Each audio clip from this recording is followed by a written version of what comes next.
know there's not a lot of people that really give a crap about what's going on with me, but I'm so extreme as a person that I end up dragging pretty much anyone that I know into this. Um, and that's kind of what you get. So I'm going to illustrate what kind of has gone on the past 17 days. This started actually on New Year's.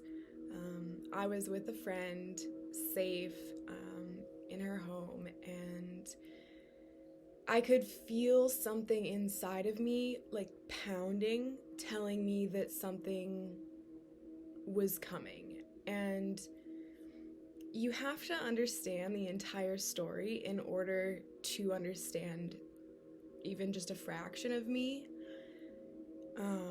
But I'm gonna do the very best I can without taking a whole bunch of your time today. And I'm probably going to do a few episodes, I guess. Me and my friends always joke we're on episode like 2000, and in the medical world they call like a freak out or a tantrum an episode. So this is one of the episodes that is a page turner, in the fact that I've been writing my own book of life, because I am incredibly lost in the system. I dip my toe in, and I've dipped my toe in the education world, music world. I have basically a hand in every pot, and I get written off very quickly because of the way that I look, and I'm so aware of that if you're watching this and we've met on a plane, there's probably a reason why you came to me. I seem approachable, and I am, and I love people, and I have a lot of story to tell, but the people who are close to me, they get my story tangled up with other stories and my cousin's stories and my family's stories. So we got to keep this one to me. I'm the one that wants to give back to my parents and my grandparents, and I'll tell you something, their dreams are a lot more expensive than mine, okay? Like, I can't even tell you what my grandmother pays for heat in this place because it's just too complicated for her to switch over to something, but it's a damn lot, and more than I could ever afford. So I hope that one day, because she won't fly, that I can make enough noise that I'm able to give her everything she wants up until her last day. And if all that she wants is me making her food, so be it. But you know what? That woman wants to see the East Coast before she dies, and gosh darn it, I'm gonna get her there. So that's the intro. This is gonna be so choppy. This is gonna be so confusing. But I lived. I lived to tell the story again and again and again. And I am more reckless than anybody that I know. I've used myself as an experimental subject more than anyone that I know. And when I ask about other people that I'm curious of, I get a lot of the time the gossip part and like the, oh, well, they did this. And I'm like, yeah, that's great, but how can we collaborate our brains and make something beautiful? So, I don't know, I guess let's just start right here. I was displaced over and over and over again as a baby. I was born up north in a really small rural town, and I lived off reserve in a place that is very near and dear to my heart called Moberly Lake. And I grew up around healing people and massage therapy, and my dad was a tree planter when I was young. He was also a firefighter. And just did anything to get by because they had me when they were 23. I'm 24 now. And I could not imagine me with a baby, let alone two.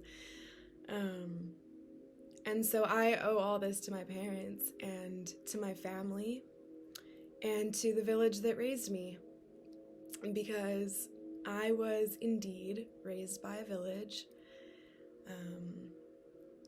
and we were scattered.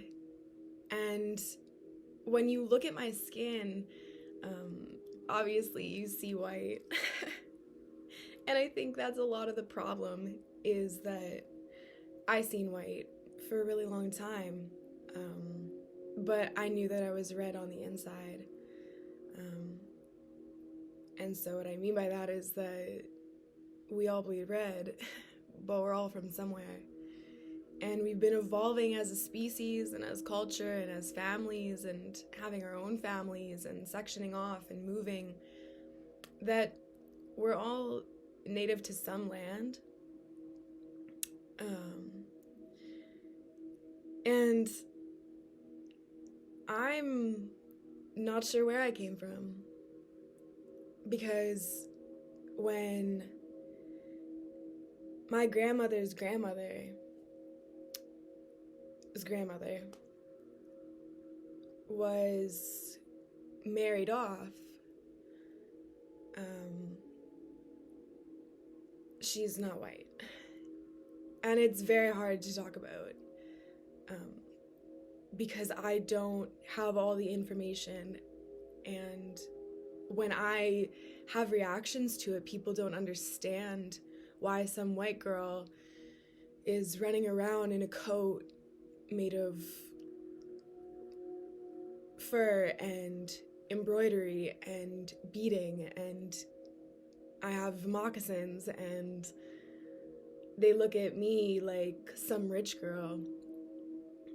I'm not. I've just been blessed my whole life because my family likes to keep culture close to us. And my parents really held on to that. And I was raised in a cabin on the lake. And I learned how to swim in a lake. I learned how to skate on a lake. I was dumped out in the snow as a baby because my parents weren't watching. I fell in a pool when I was a baby. And I always had a nanny. And they love and hate when I say that. But I was around a lot of men growing up. I had a lot of male babysitters. And even when I went on vacation, and I was babysat a lot by my uncle, and my uncles were young. They were, 14 and 16, 18, the same age that I was when I was excited when they had babies, and I could play, auntie, but I was the cousin. And I just love my family so much.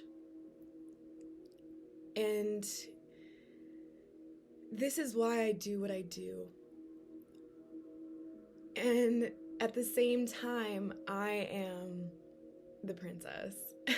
It's very true.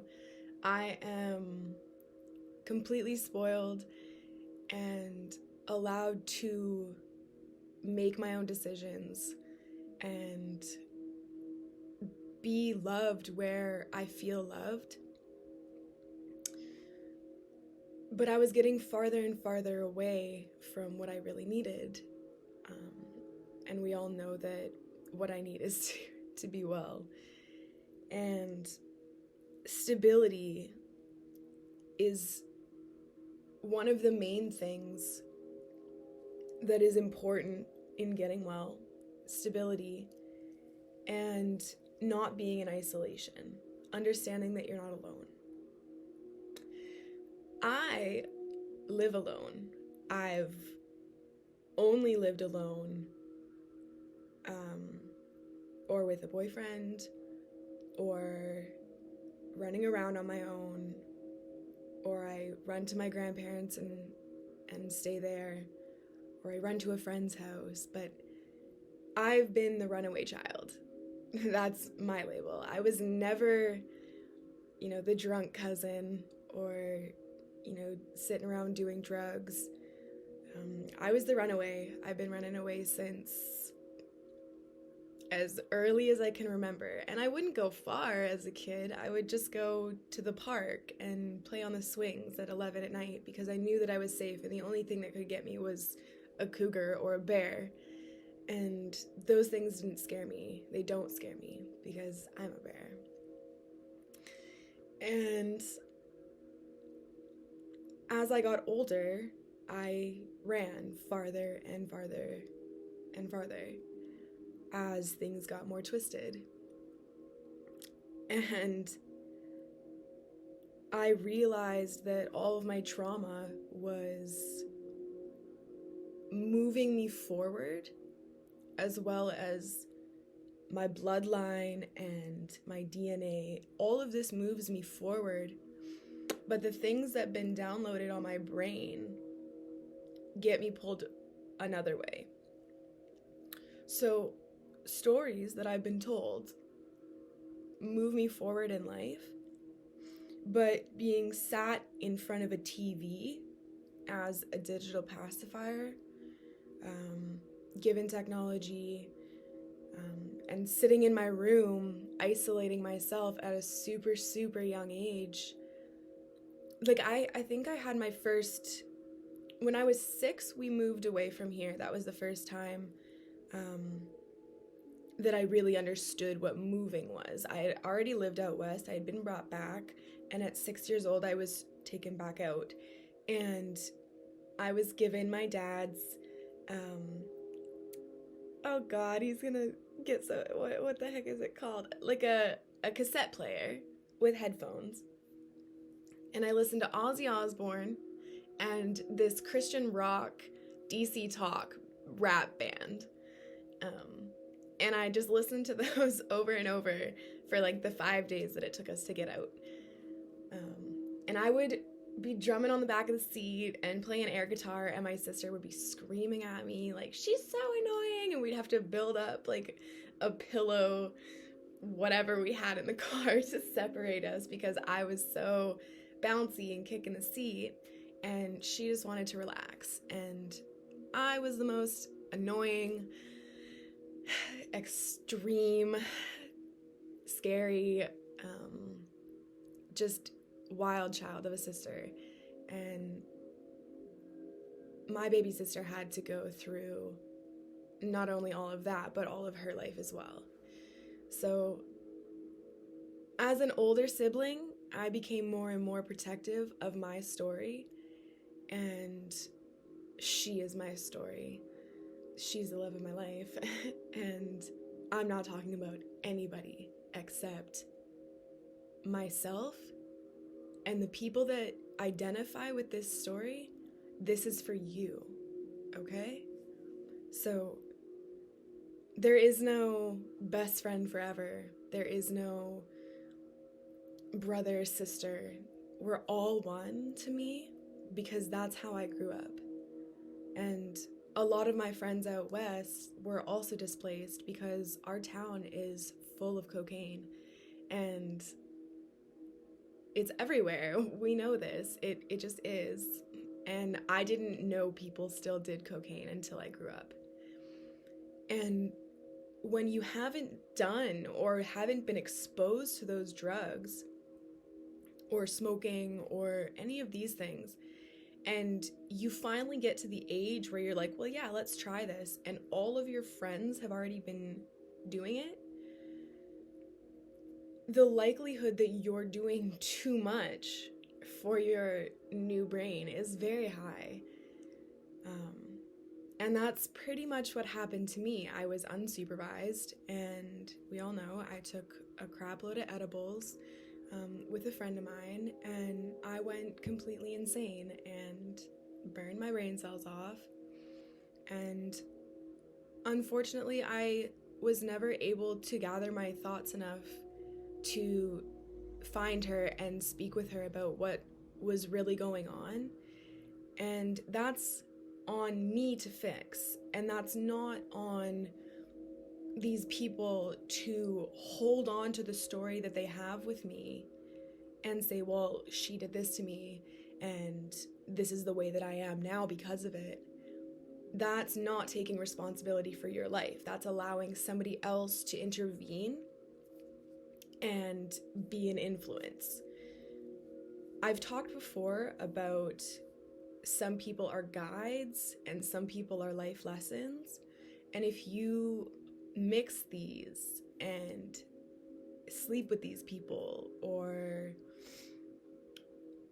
try and make them your best friend and hold on to them forever, that light is going to get dimmer and dimmer because you just don't know the full story. And even though you want to help,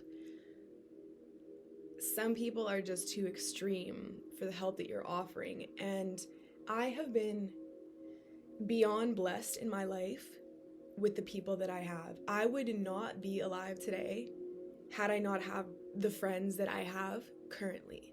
And I'm not exposing people because they know who they are and they have sat with me and let me be delusional and let me cry and let me be insane and be manic and be awake for umpteen amount of days and not sleep, but they come and check on me when they're able to, because they have lives and they have children and they have families and they can't keep babysitting me.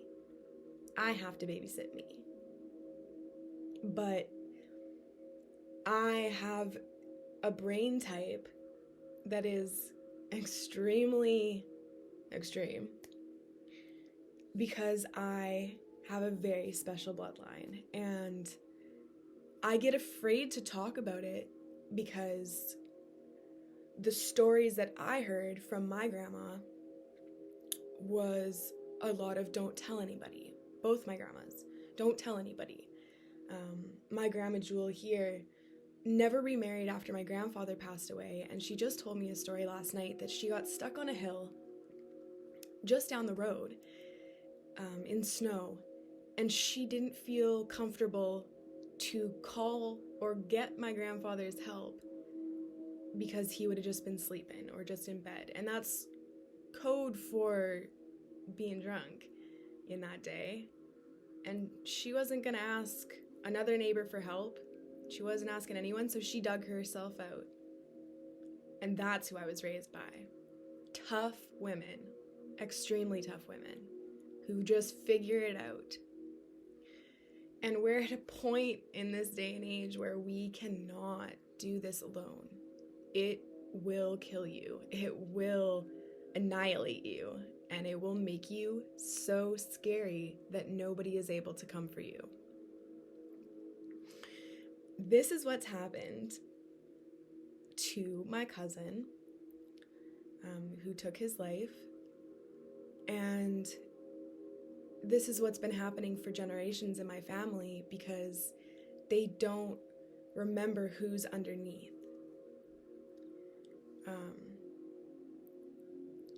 But I'm here to remind you and show you that all of these stories that we hear are stories.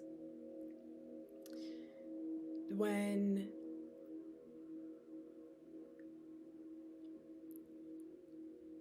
Laura is not her name, Mary is not her name, we would never know their real name.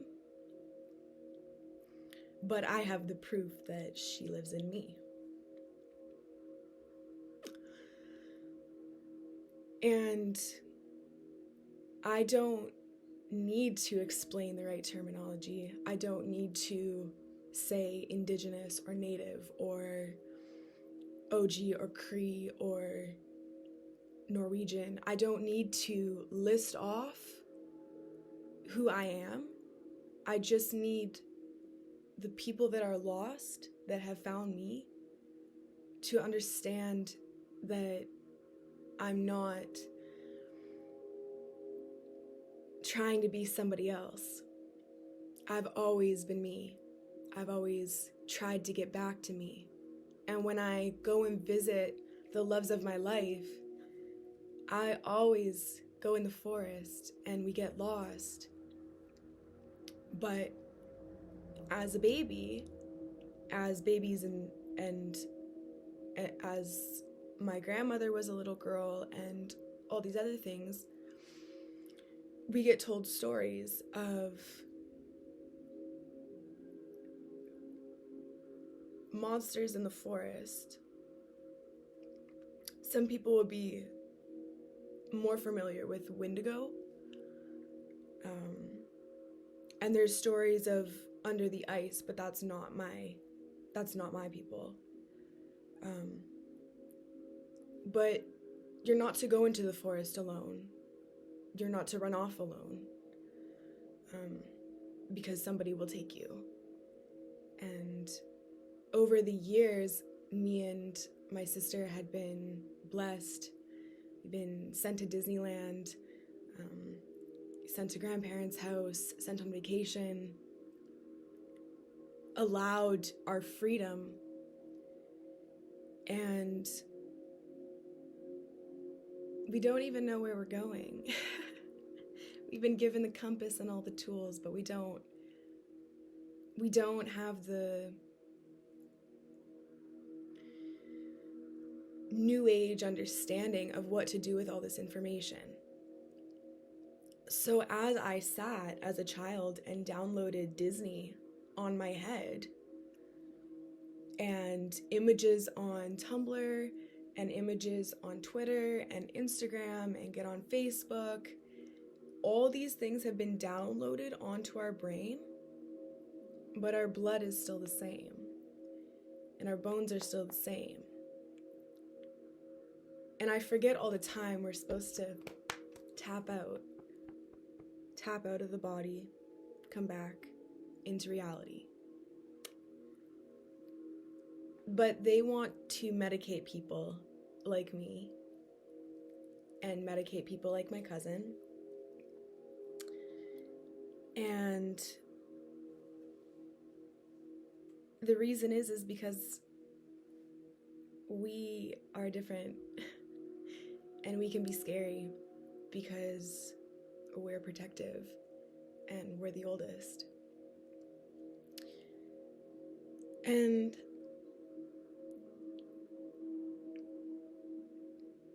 when you're the oldest, you're going through so much, but you try to be the best example you can for your younger siblings. And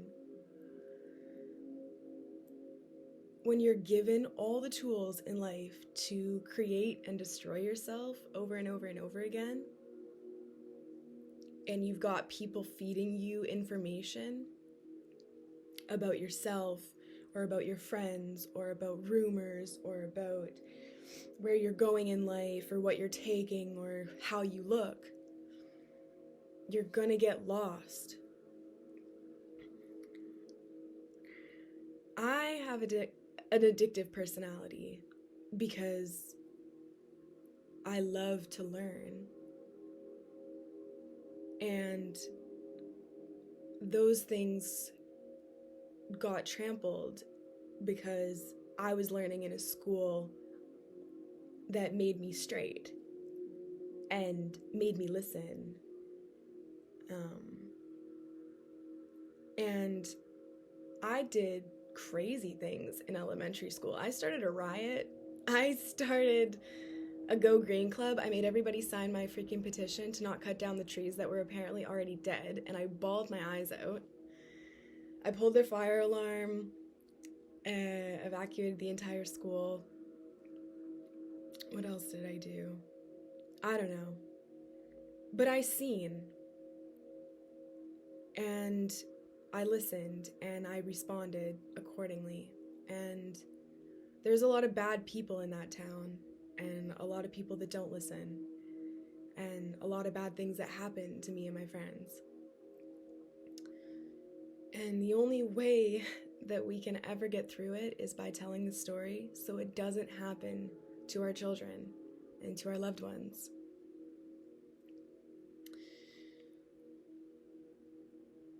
So, just for now, I just want to show you what I grew up looking at. I, yes, was arrested in the grocery store because I was circling the town in my own delusion. And I was in a different world. And I can't explain that. I have to paint it. I have to make music about it. I have to create art. Because when I explain these things to doctors and I explain myself to the people that are trying to help me, they want to help me. And I don't need help because I know what happened. I did jump in front of a car, realized I wasn't dead, stood up, and shouted, "I'm immortal." I hugged myself at 78, and she tried to take me into a car, and I thought we were making a deal with the devil. And I know that it's real because I was seeing the ghosts walk by, and I was hearing the animals walk by, and when everything went dark and I was caught between four worlds, the places that I would walk would have scents. I could smell lip smackers, watermelon, when I walked down one street. And I turned to another and I could smell burning flesh on another. And I walked another and I was so sure that they were gonna shoot me. And not with a gun, but shoot me with a camera. And every time I moved, a door would open, or somebody would come outside, or somebody would text me something weird, and it fed into this world that I was in. And I guess I was circling the grocery store, and he was eyeing cheese, and all I could think of was cats out of the bag. And I tried to give it to her, and I was like, "I need this, I think." And she's like, "Well, do you have money?" And I said, "No." She says, "Well, you can't have it." And I was like, "Okay." And they called the cops. And cops aren't trauma informed yet. They don't have the training to take somebody like me. So they full on arrested me in the grocery store because I was trying to take off my coat and sit on their table. I don't know why. I was offering myself is what it was. I don't want to get into the scary stuff. But they full on arrested me in the grocery store, messed up both my arms, and I had bruising obviously all over the place. And when I got in the cop car and they were asking me where I'm from, I said, "I don't know, Jupiter." Because I ain't telling nobody because I don't trust nobody. And now this is kind of messed up, and you all know how I feel about when this is messed up, so.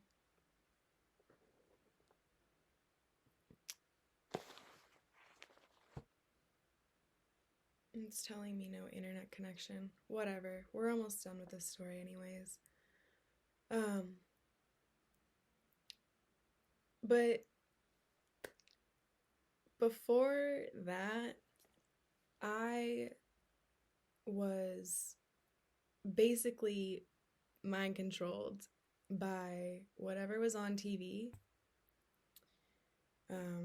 Some crazy stuff happened with my phone and with my 2 laptops that I use for work.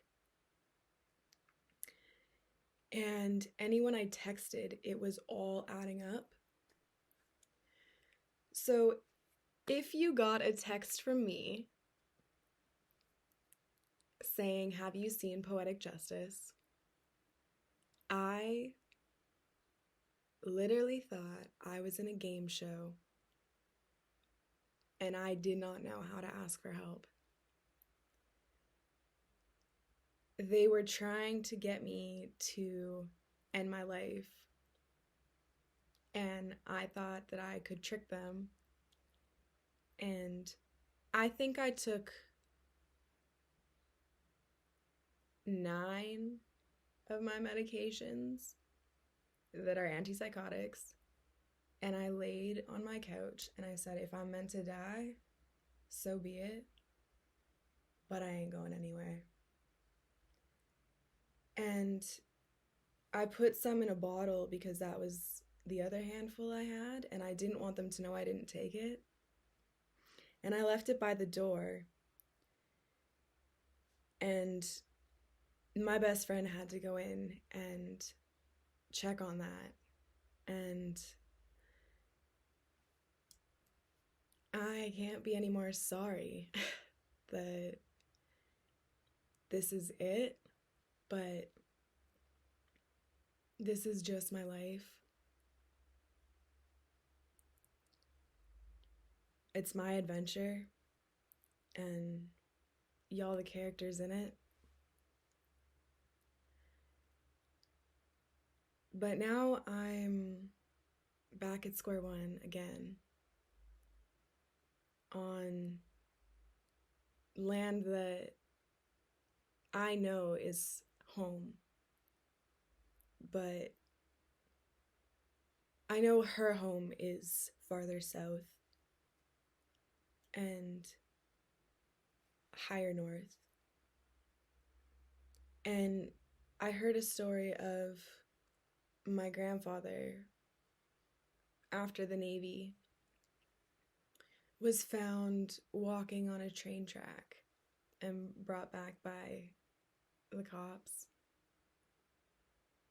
And when I hear similar stories, they go, oh, that's just like this. Oh, that's like so-and-so. But you're attaching yourself to their story and you're making it your own. And that's never been my story. I thought about walking on the train tracks and trying to get back to my sister, but I didn't want to scare her or her children or her family. I figured somebody like me is well and capable to die alone, and no one's gonna mess with it.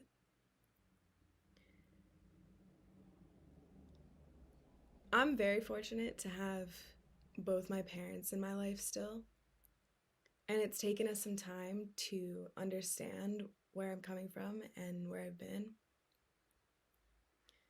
But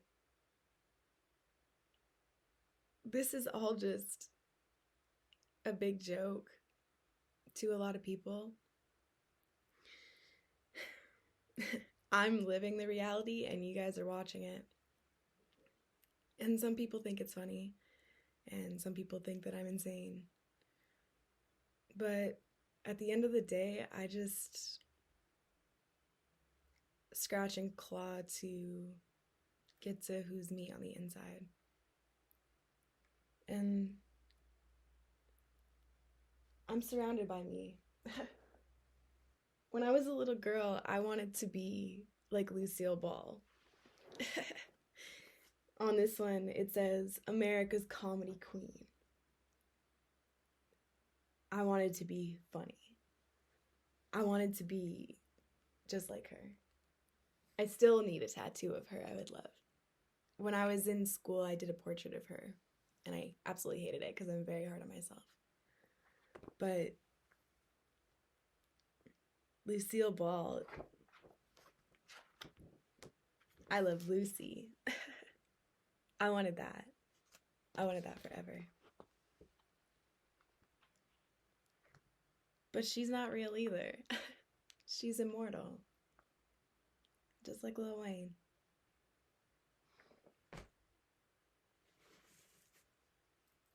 I love records.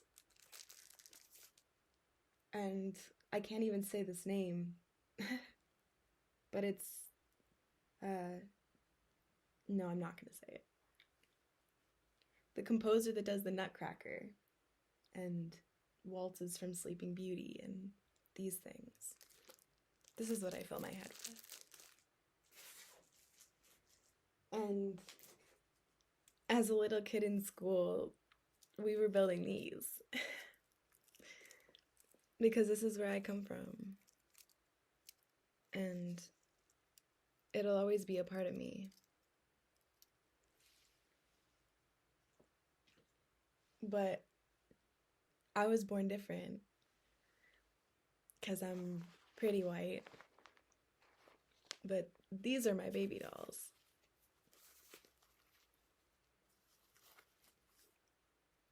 And they're very special to me. We kind of look the same today. I didn't do that on purpose. I never gave her a name, which is funny. I gave unisex names to most of my things as a child. I even, Mom said, turned off Winnie the Pooh one time because the trees were scaring me. And this is my, and she is my.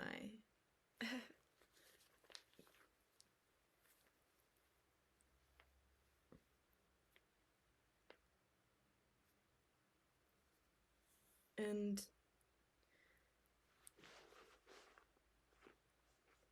I always had, of course, a Barbie. This is original Barbie. You guys can't get this one anymore. This is a different face. You don't get these girls anymore. And I have a Ken doll. And I used to collect holiday Barbies. My parents would get me one. And I had one from 2008 in a box. I don't know where my 2007 one is, but my 2008 one had been in a box for the entire time. And I had a little girl come over recently and ask her if she liked Barbies. And we finally could take this one out of the box. The 20th anniversary. 2008. And I love her dress. And I have these earrings in a different style because all I wanted to do was be like Barbie when I grew up. And I grew up around so many different things that I didn't need to look a certain way. I just felt it. And so when people are buying their kids presents and trying to do the right thing, you already know what to do. You're just being way too hard on yourself. I always knew what I wanted to do. I wanted to be funny. I wanted to sing. I wanted to be there for my grandparents, and I never wanted to be a mom.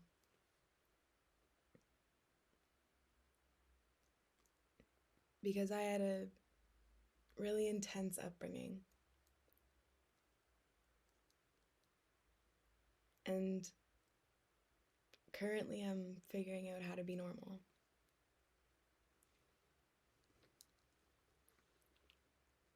But normal people don't jump in front of cars.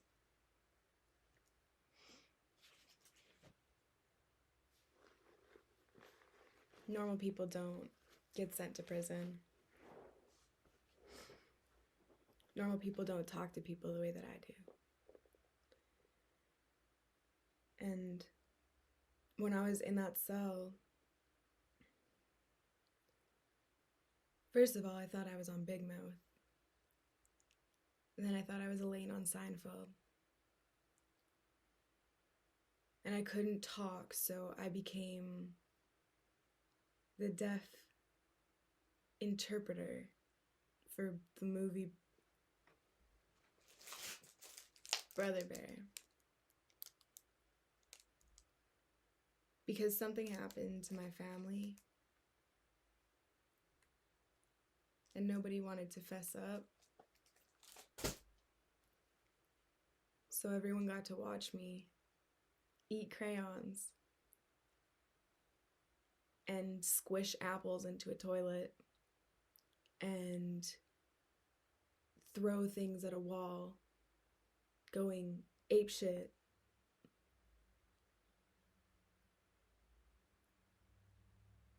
Because I'm a big sister.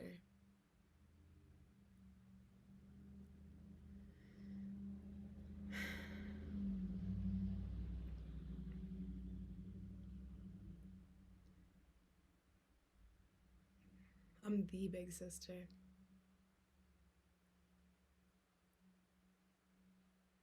And if I can't kill you with my bare hands, I'll find the most crazy way to make you feel so sorry until you come to me and repent like the sinner you are.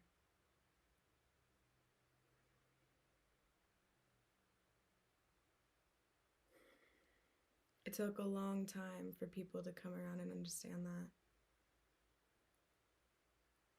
I had to die a couple times. And now I'm with my grandma, and she makes me eat.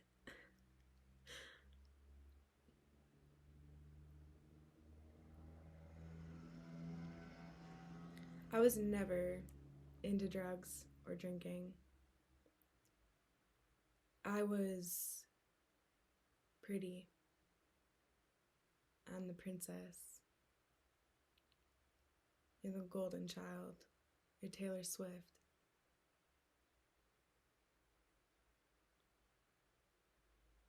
You look like Tinkerbell, but secretly you're really Tiger Lily.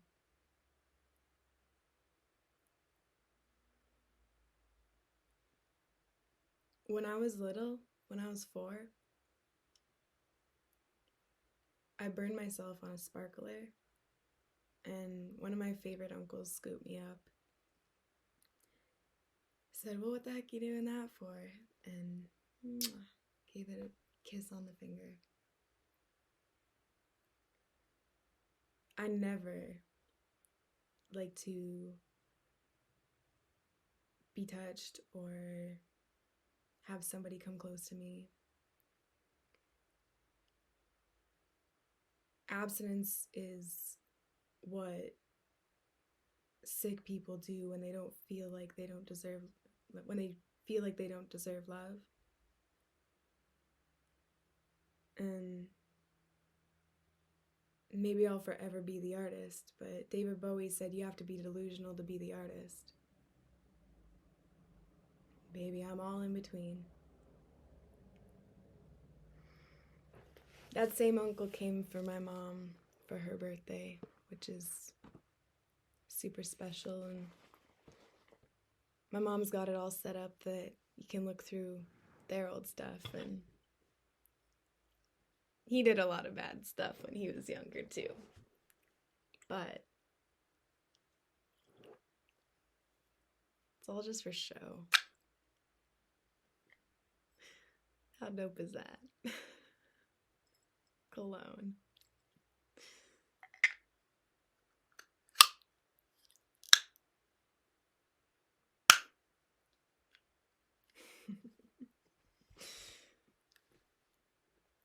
I met Aquaman in the salon that I got my hair done before I was telling bitches to come shave my head off if they didn't believe me.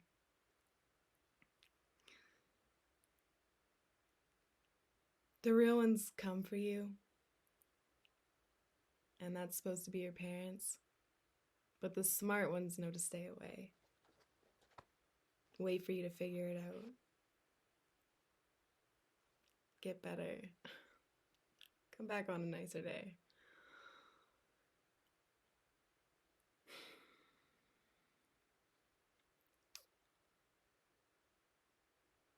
There's a lot more to the story, but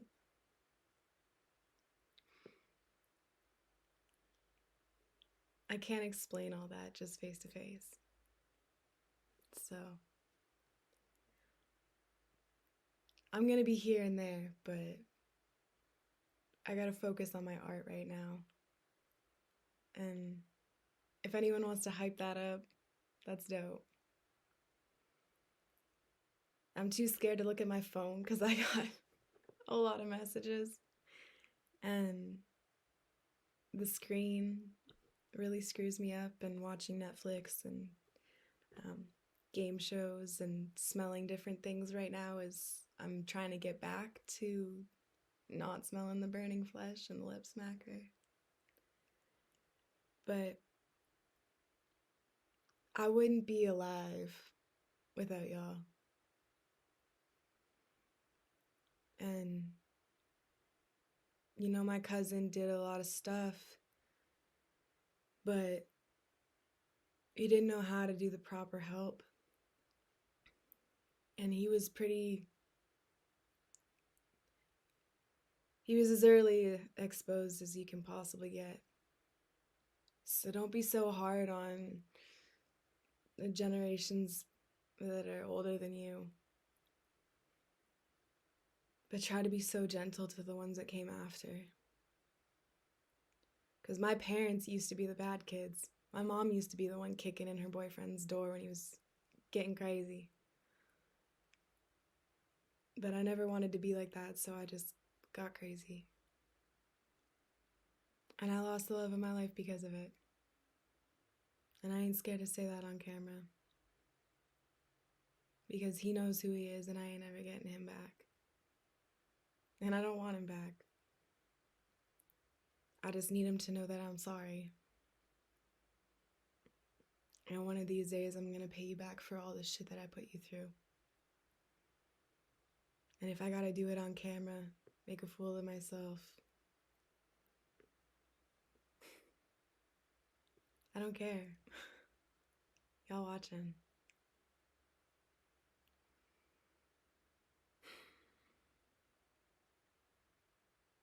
And if you made it through this,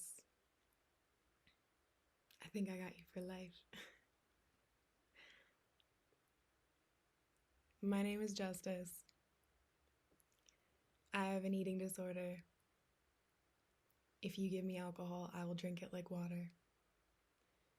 If you give me pills, eventually I'll kill myself with it. If you give me food, I'm scared of it. If you give me love, I think you're tricking me.